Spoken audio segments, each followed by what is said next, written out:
Bonjour à tous, dans cette vidéo, on va apprendre à étudier la position relative entre deux courbes. Alors avant tout, il faut savoir qu'est-ce que ça veut dire que la position relative de deux courbes. La position relative de deux courbes, c'est d'être capable de dire laquelle est au-dessus ou en dessous de l'autre. Alors, bien sûr, si on vous donne la représentation graphique des deux courbes, ça n'est qu'une simple lecture graphique. On vous donne deux courbes. Voici, ça c'est la courbe d'une fonction f, et voici la courbe d'une fonction g.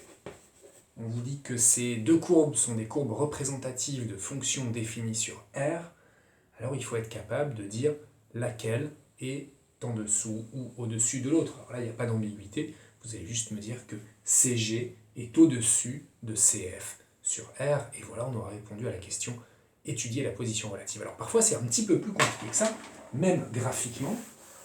Je laisse CF telle qu'elle était, et puis je dessine CG ici. Et bien là, on ne peut pas faire une unique phrase disant que CF est au-dessus de CG ou CG est au-dessus de CF. Pourquoi ? Parce qu'il y a un changement de position relative. Au bout d'un moment, on voit qu'à partir de ce point-là, eh bien c'est CF qui va passer au-dessus, alors qu'avant ce point-là, c'était CG qui était au-dessus. Alors ça, il faut apprendre à le rédiger. Comment le rédiger proprement ? En décomposant R, c'est-à-dire en décomposant en plusieurs intervalles. On va d'abord travailler sur l'intervalle moins l'infini jusqu'à cette valeur qui va être 2 par exemple.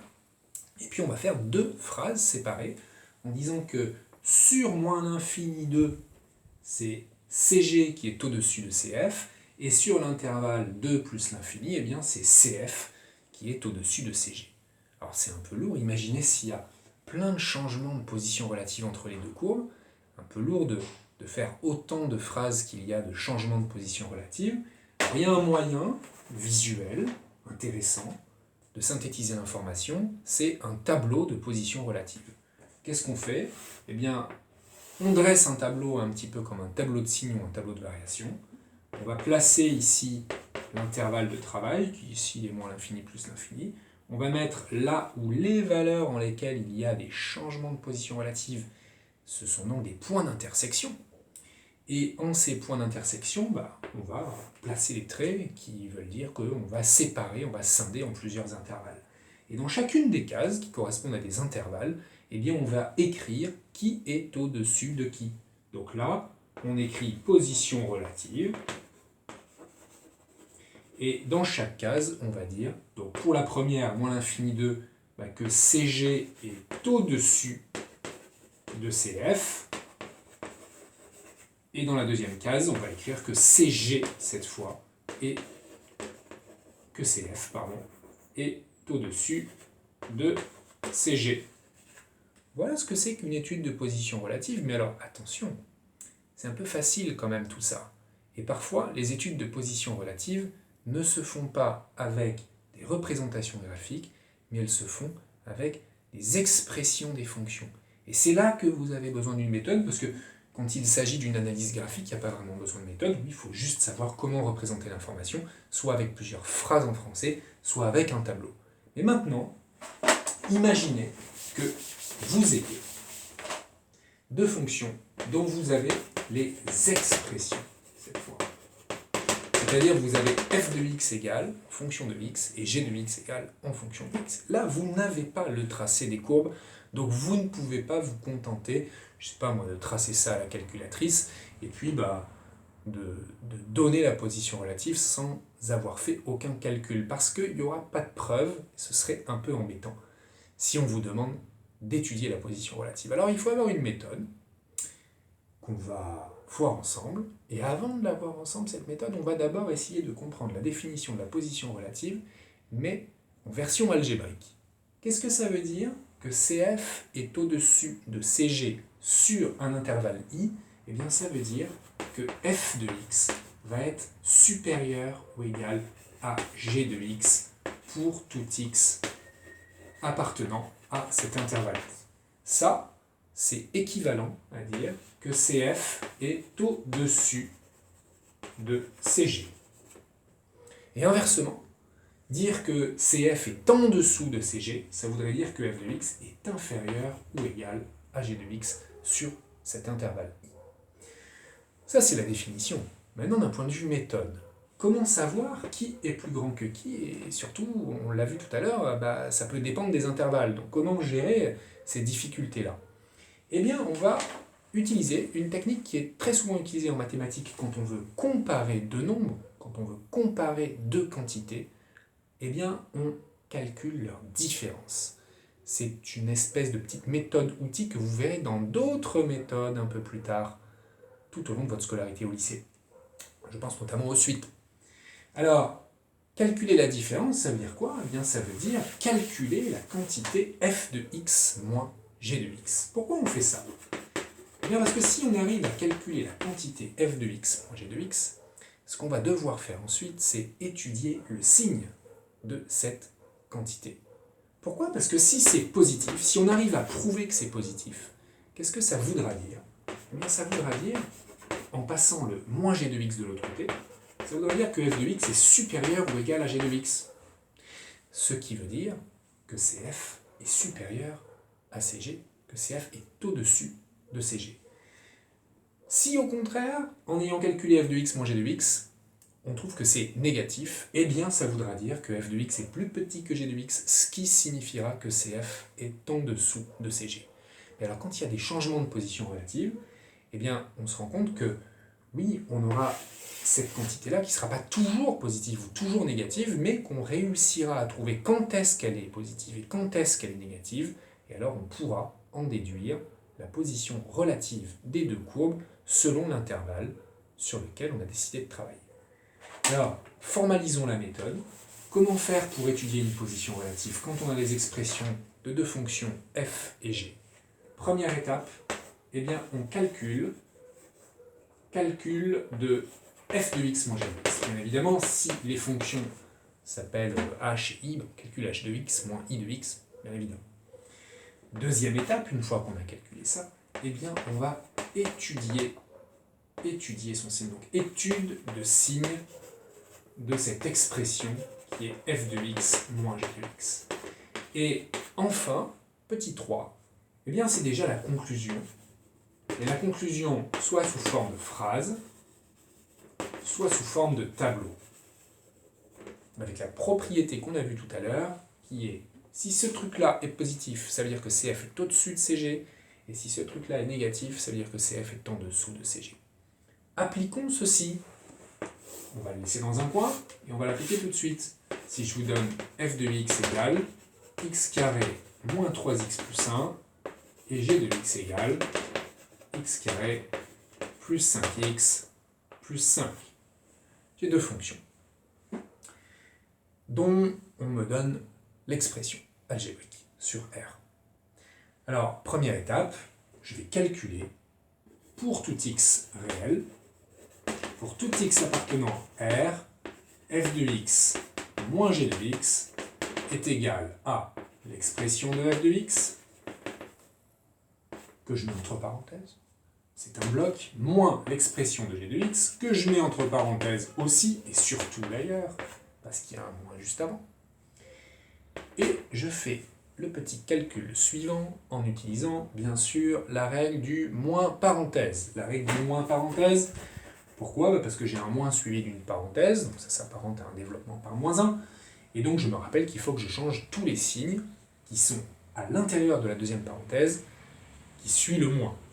Ça va me donner, pour le premier bloc, exactement la même chose, ça ne change pas, et pour le deuxième bloc, je change tous mes signes, moins x carré, moins 5x, moins 5. Je regroupe les x carrés moins x carré, ça fait 0. Je regroupe les x, moins 3x, moins 5x, ça fait moins 8x. Je regroupe les constantes, 1, moins 5, ça fait moins 4. Je vais donc calculer cette différence, f de x moins g de x, et j'obtiens une expression la plus réduite possible. Il faut maintenant que j'étudie le signe de cette expression.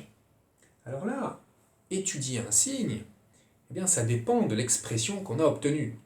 Il faut toujours essayer de distinguer des cas et se dire, pour une étude de signe, la plus simple des expressions, c'est une expression du premier degré, une fonction affine. Et c'est le cas ici. Moins 8x moins 4, c'est une fonction affine. Je sais étudier le signe d'une fonction affine, je sais comment faire. Il faut que je fasse tout simplement un tableau de signes de ma fonction affine. Alors, pour ça, il faut avoir vu bien sûr le cours sur les fonctions affines. Ici, on reconnaît une expression de type ax plus b. Une expression de type ax plus b, on sait en dresser le tableau de signes. On sait qu'il faut d'abord résoudre une petite équation, moins 8x moins 4 égale 0, qui va nous donner comme racine, comme petite valeur à écrire ici en plein milieu du tableau, moins b sur a, ou la résolution de l'équation, qui nous donnerait ici 4 divisé par moins 8, c'est-à-dire moins 1 demi. Ici, on a moins l'infini. Ici, on a plus l'infini. Ici, il y a un 0, puisque c'est la racine, l'unique valeur qui va annuler mon expression. Et puis ensuite, c'est le signe du coefficient directeur qui va me donner la position des plus et des moins par rapport au 0. Comme le coefficient directeur, petit a, vaut moins 8, il est négatif. Donc je sais que le tableau de signes de cette expression sera plus 0, moins. C'était le signe de quoi? De moins 8x moins 4. Oui, mais moins 8x moins 4, c'est quoi? Eh bien, c'est notre fameuse différence f de x moins g de x. Alors voilà, j'ai dressé le tableau de signes de f de x moins g de x. Je suis désormais capable d'en déduire la position relative de CF et CG. Je l'écris dans le même tableau, dans une ligne qui est juste en dessous. Position relative de CF et CG. Et je me rappelle de la propriété de tout à l'heure. Lorsque la différence f de x moins g de x est positive, ça veut dire que f de x moins g de x est supérieur à 0. En faisant passer le moins g de x de l'autre côté, ça me donne f de x supérieur ou égal à g de x. Qu'est-ce que ça veut dire? Eh bien que CF est au-dessus de CG. CF au-dessus. Donc, quand il y a un plus dans votre tableau de position relative, eh bien ça signifie que c'est la courbe représentative de la première fonction qui va être au-dessus de la deuxième. CF au-dessus de CG. En moins 1,5, qu'est-ce qui se passe? En moins 1,5, ça fait 0. Ça veut dire que f de x moins g de x est égal à 0, ce qui veut dire que f de x égale g de x. Qu'est-ce que ça signifie? Que je suis en présence d'un point d'intersection. Moins 1,5, c'est l'abscisse du point d'intersection entre CF et CG. Et puis, dans cet intervalle-là, qu'est-ce qui se passe? Eh bien, comme j'ai un signe moins, ça veut dire que f de x moins g de x est négatif, ce qui signifie que f de x est inférieur ou égal à g de x sur cet intervalle, ce qui signifie que CF est en dessous de CG. J'aurais pu aussi écrire que CG est au-dessus de CF. Eh bien, j'ai fini. J'ai donné ici la position relative que je pourrais préciser, c'est vrai. Mais du coup, je n'ai pas la place vraiment dans mon tableau. Il faudrait que j'écrive une phrase à part. Préciser que moins 1,5 est l'abscisse du point d'intersection. Et d'ailleurs, je peux même aller plus loin en donnant les coordonnées complètes du point d'intersection de ces deux courbes. Pour l'instant, j'ai que l'abscisse. Comment je peux avoir l'ordonnée? Eh bien, en calculant l'image de l'abscisse moins 1,5. Ce que je peux faire, soit en utilisant la fonction f, soit en utilisant la fonction g, puisque ce point d'intersection, il est sur les deux courbes, par définition. Donc je vais avoir envie de remplacer x par moins 1,5 dans l'expression la plus simple des deux. Bon, ici, elles ne sont pas toutes simples, ces expressions, mais je peux choisir la première, f de moins 1,5. Si je calcule ça, ça fait 1 quart plus 3 demi plus 1. Si je mets des quarts partout, ça ferait 7 quarts plus 4 quarts, 11 quarts. f de moins 1,5, ça fait 11 quarts. Alors ça y est, j'ai l'ordonnée de mon point d'intersection. Et donc, moins 1,5, 11 quarts. Je peux lui donner un nom à ce point, allez, j'appelle i, moins 1,5, 11 quarts, et le point d'intersection de CF et CG. Et là, c'est une étude de position relative complète. J'ai donné les intervalles sur lesquels CF est au-dessus ou en dessous de CG. J'ai donné les coordonnées du point d'intersection. Voilà une étude de position relative. Faisons un autre petit exemple, toujours avec la même méthode bien sûr. Si je donne désormais les expressions suivantes, on va mettre f de x égale encore une fonction du second degré. Je vais vous mettre x carré moins 5x moins 4 et g de x égale moins 5x, on va mettre plus 5. Voilà.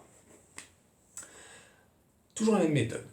Si je veux étudier la position relative entre ces deux courbes, qu'est-ce que je fais? Première étape, je calcule ma petite différence f de x moins g de x. Donc je passe rapidement les blocs avec des parenthèses, la règle du moins parenthèse, j'obtiens x carré moins 5x moins 4 moins parenthèse moins 5x plus 5.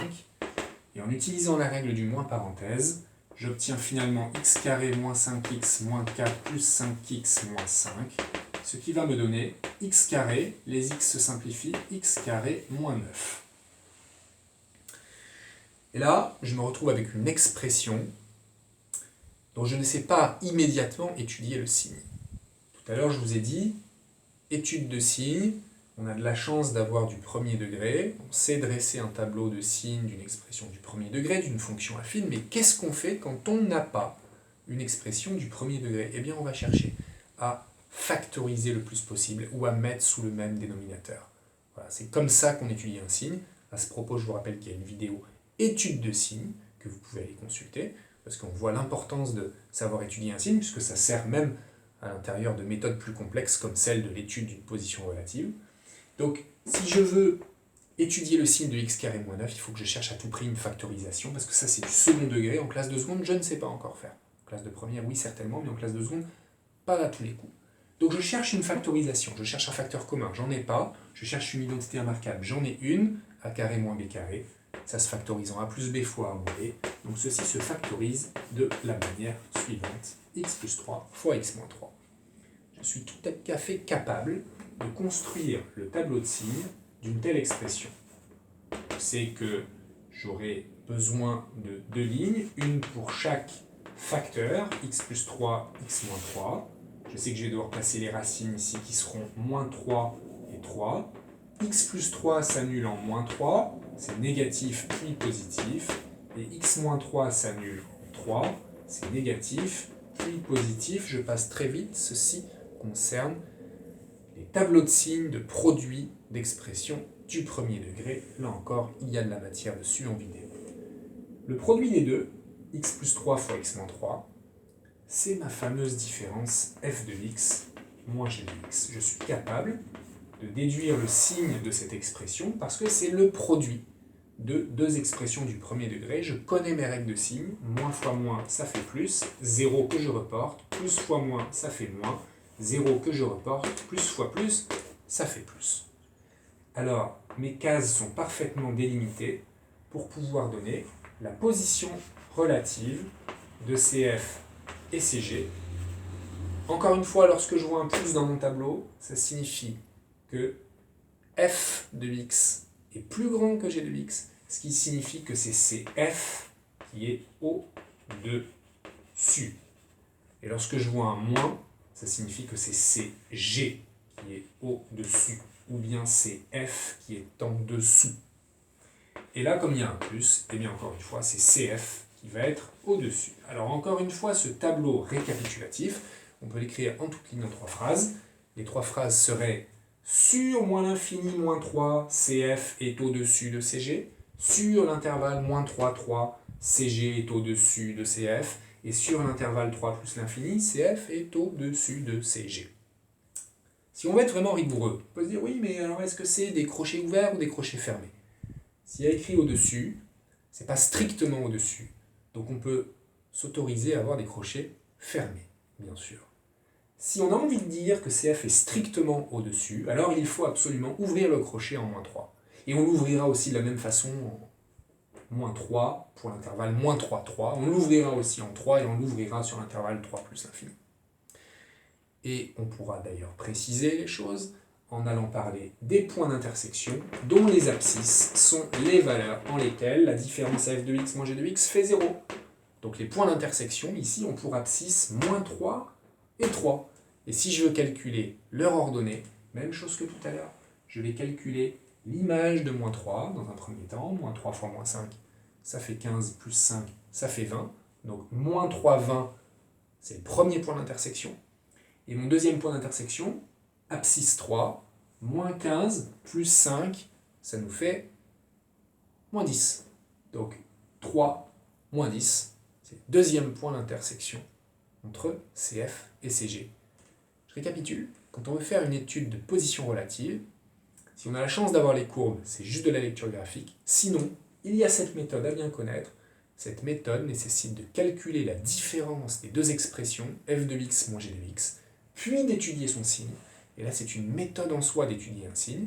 Toujours penser à factoriser le plus possible, puis faire un tableau de signes, et enfin prolonger le tableau de signes avec une petite ligne qui va nous donner la position relative que l'on peut faire figurer dans le tableau. Si des phrases de conclusion sont demandées, alors on les écrit en toutes lettres, et on aura ainsi donné la position relative, en n'oubliant pas, pareil si c'est demandé, de préciser les points d'intersection, en tout cas leurs coordonnées, des points d'intersection des deux courbes.